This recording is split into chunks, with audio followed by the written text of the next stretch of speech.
Hi, friends. An update. So, I still have braces on. My front teeth are coming a bit over. That is the only space that needs to close, but I still have those dental pads on. No more tongue tie. That's how far I can reach. I still have a white tongue, and right now the scalloping isn't so bad, but it's still there. Do not give yourself a buzz cut. I learned the hard way. Does not look like how it did when I went to rehab, but you can see I'm still a bit recessed here. The forward head posture, which is new since I got sick. With a buzz cut, your head gets so cold. And okay, so now on to what I'll do about it. I am not cured based on what I thought was going to happen with Fada. So I'm still going to wear my neck brace when I'm sitting up, using a wheelchair that has a reclined neck support. And since my last video, I had an infection. It started at the end of January after my tongue tied. I thought, actually I got rejected from Vassar's ER, so I spent an extra month in bed, literally in diapers, sometimes using fingers to communicate. At my very worst, I was using my eyes, blinking once for yes and two for no. We then went to Westchester Medical Center, and they found the infection. So between there and rehab, I was away for about 18 days. And since then, I still cannot put full pressure on my spine, so I can't sit straight. When I'm laying in bed, I have a bunch of wedges. I can no longer just sit with my back on them. I cannot sleep on my back. Even now, you can see I'm a little bit crooked. I try to divert the pressure. And I'd like that fixed. So, as far as my FAGA is concerned, the dentist thinks that I am as wide and as long as I need to be based on my skeletal proportions. He doesn't think that any other surgery will help me. However, we have not even taken the new scans yet. So, and he does not plan to measure them, which I find a little bit odd. So I am not only going to measure them myself, but I'm going to talk to a couple of different surgeons. I'll start by talking to the top surgeons, places like Texas and California, and then I will see from there what can be done. Right around the time I got out of rehab, I started working with the Open Medicine Foundation, and that was right when everything started. So while I was in rehab, they had locked us down for COVID. I couldn't even go into the courtyard or into the front yard, into the front parking space to get some air. They had promised us in Boston that things would be fine. I got there, and the day after they closed down. But with telehealth, I was still able to have all of my appointments. I maybe have 8 doctors up there at this point: genetics, infectious disease, chest disease, neurology, the list goes on. And they're really recommending at this point that I get a specialist for cranial cervical instability. Now, the closest doctor that Boston recommends is actually in Long Island. There's not a lot of neurosurgeons that deal with not only CCI but also the myalgic encephalomyelitis aspect of it. It is a hardship between figuring out insurance, going back and forth on that, filling out all of the paperwork. There was over 28 pages of paperwork. I needed to do a 2-week test with a cervical traction lift, basically. It wraps your head, and then there's water weight on the other end. And after I sent him all of that information and my previous scans, he takes 2 months to get back to you to let you know if you're accepted as a patient. Dr. Bolognese in Long Island. So I'm waiting. That's at the point that I am. I'm waiting for that.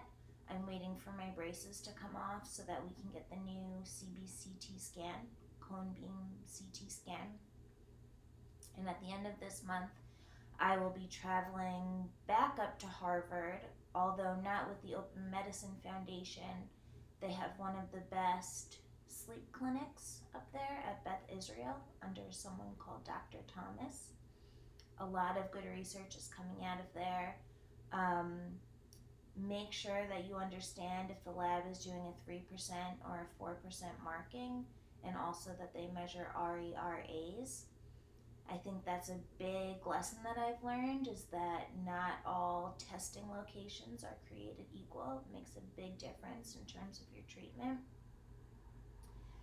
And looking back at all of this, I would not be so averse to surgery. I wish I wouldn't have done FAGA. This appliance is off, the braces are still on, but it's been 2 years. I've only had soft foods for 2 years, and it's really uncomfortable. The whole inside of my mouth is torn up. I'm not getting the benefits that I thought I would. I still can breathe better and deeper though. I mostly attribute that to getting my 80% of my epiglottis removed.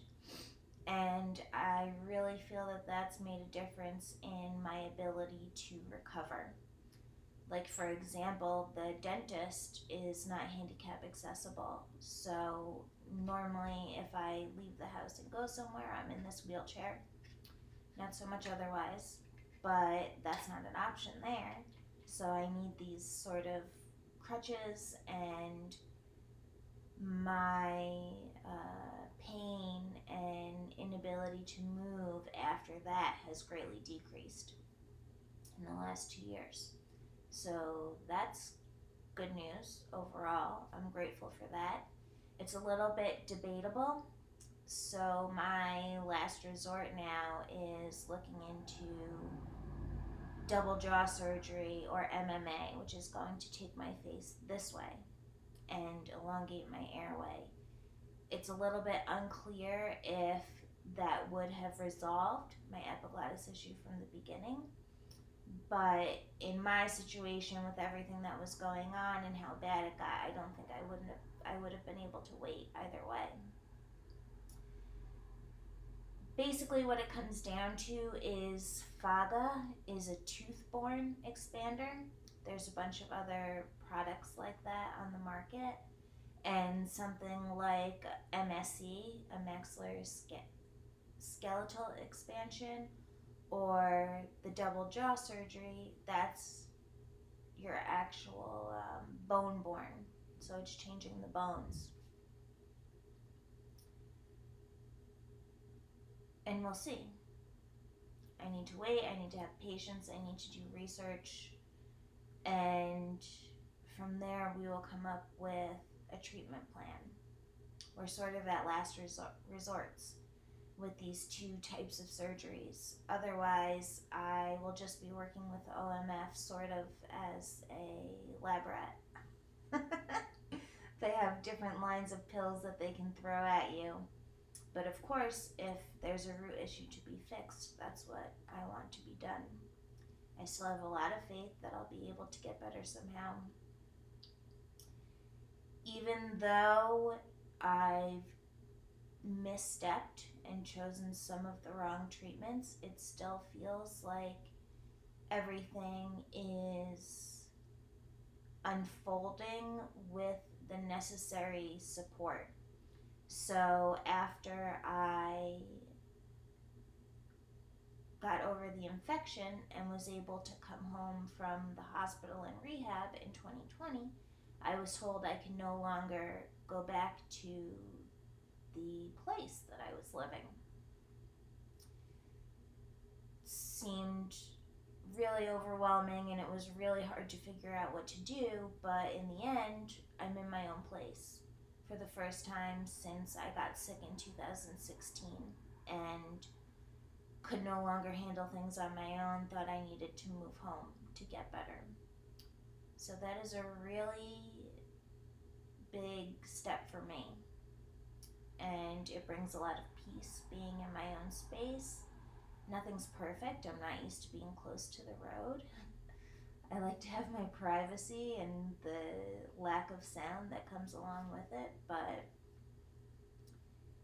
it is so much better. And along with that, I upped my payments, my black market payments that I'm providing for my aid services. And I now have someone that I can fully relax into if I do need to get a major surgery like that. And if I know I'm going to be in bed or I'm going to have a hard recovery, I do not have to worry. I know that she's got everything taken care of. She has the experience and she really cares about me. I have not always had that.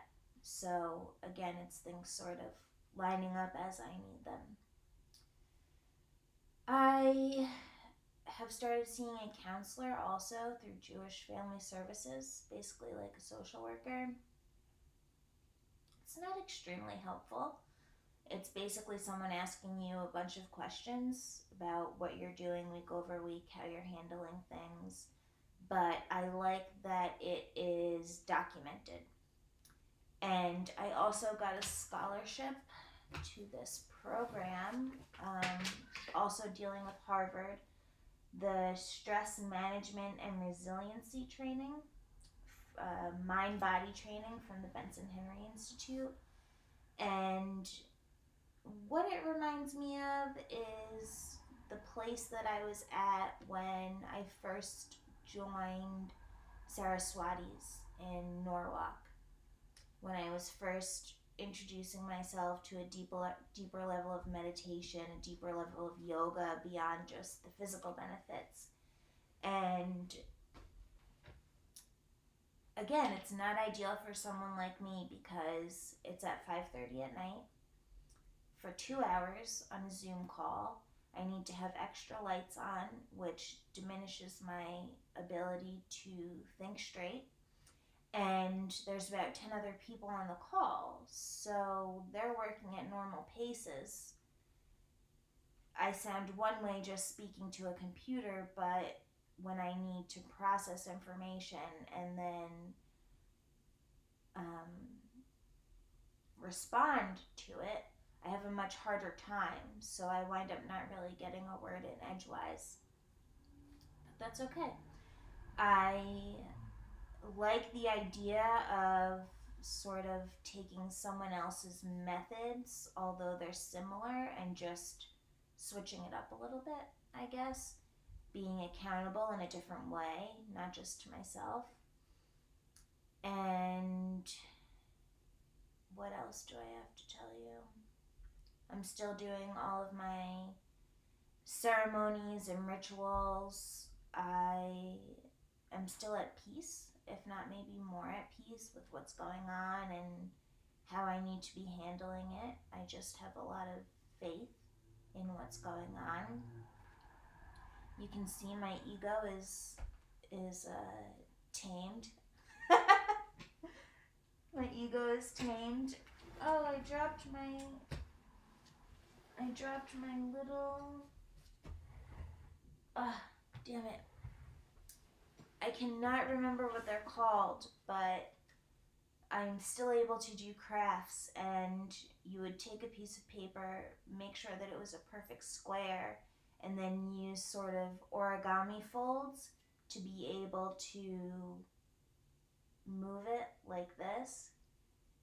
The first 4 blocks that you can see have a number on them, and then you move it based on the number that was chosen, and then it sort of reveals a fortune. I've been working on those for my nephew's birthdays, finding a lot of joy in little things like that. I have my A-Linker bike, which is a bike made for people with MS. It sort of looks like a tricycle, a Fred Flintstone tricycle, and it really does help me to get around. It's rough on my spine, but I am able at times to go get the mail, which is really nice. What else?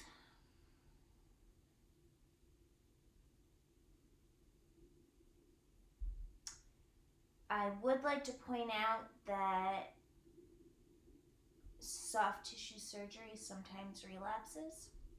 So when you're dealing with sleep disordered breathing, some form of apnea, upper airway resistance syndrome, if you go to an ENT to talk about that, they're going to focus on what soft tissues need to be pulled out. But there are a lot of cases where it relapses, and if you're taking care of the actual bone structure, it will change the amount of space that your soft tissue has to habitate in. I don't really know how to say it. But again, just looking back, I sort of had things a little bit twisted around. I trusted people more than I researched. And when you start to do the research, there is a ton on these bone-borne options, and there is not on the tooth-borne expanders like FAGA. There's some proof that things like that can work in younger children, but there have been a lot of complications that I have talked to people about and seen in adults dealing with this FAGA appliance. So once I get my new CT scan, I'll be really interested to see how much I did in fact move, if at all, or if it was just my teeth tipping.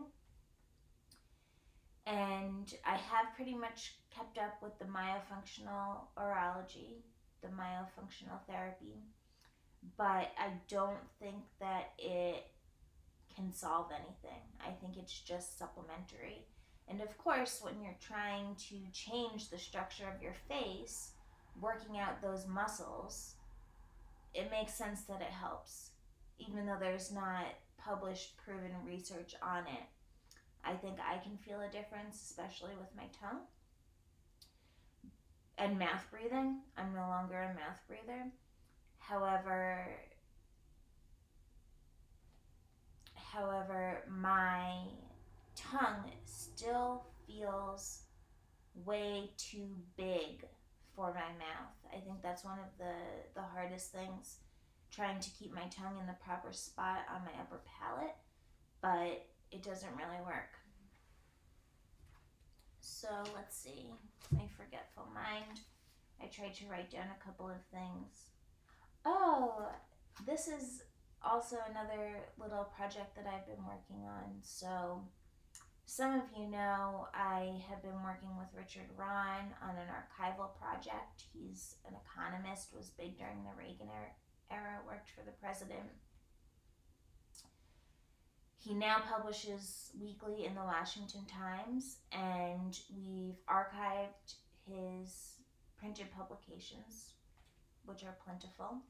We're going to put them up on his website. and we're creating a book based on his based on him, period. I'm also starting an organization out of the Discord, which is a chat app community of sleep disordered breathers. We're going to create some sort of advocacy group. I'll be on the board for that. I had looked at a couple of different boards and it was just not the right fit. So I'm really excited about this. And again, the tongue tie, I did not really notice a difference. I think I probably expected more from it and I pushed myself too hard, which led to the crash and etc. Not necessarily the infection, but things pile on top of each other as always. Now I am on something called the Nursing Home Transition Divergence Program. So the state believes that if I did not have these levels of assistance that I would wind up in a nursing home. And it's interesting so far. I haven't received a lot of benefits from it, but it's also because of COVID. Things are a little bit on hold and a little bit out of whack. I believe that is my spiel. I drop everything. My hands are still not working as well as they should be neurologically, and I had the same issue with my right foot and leg. But it's getting better. My website, my Dark is Light website, it has not been touched in so long. It gives me agita thinking about it, but I have been able to start writing down the changes that I want to make. I think I found someone that will actually help execute those changes because I'm not good on the computer right now. And things are good. Just because I'm sick, you don't have to feel bad for me. Things could be a lot worse. My mindset could be a lot worse. My hair could be a lot better. But it grows. And